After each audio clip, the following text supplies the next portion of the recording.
আপনারা অনেকেই জানেন না হোয়াটসঅ্যাপে এমন একটি অপশন আছে সেটি অন না করলে হ্যাকাররা আপনার সাথে অনেক বড় প্রতারণা করতে পারে। চলুন সেটি কিভাবে অন করতে হয় সেটি আপনাদেরকে আজ দেখিয়ে দেব।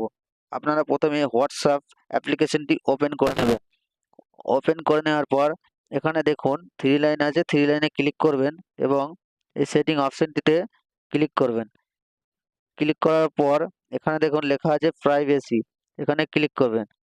ক্লিক করার পর নিচের দিকে আসবেন, লেখা আছে দেখুন অ্যাডভান্স, এখানে ক্লিক করবেন। ক্লিক করার পর এখানে এই যে এখানে লেখা আছে ডিসেবল লিঙ্ক প্রিভিউ, এই অপশনটি চালু করে দেবেন। চালু করলেই আপনার সাথে হ্যাকাররা আর প্রতারণা করতে পারবে না। ভিডিওটি যদি ভালো লেগে থাকে অবশ্যই লাইক করে দেবেন এবং ফেসবুক পেজ থেকে দেখে থাকলে পেজটি ফলো করে দেবেন এবং ইউটিউব চ্যানেল থেকে দেখে থাকলে চ্যানেলটি সাবস্ক্রাইব করে দেবেন। দেখা হচ্ছে পরের ভিডিওতে।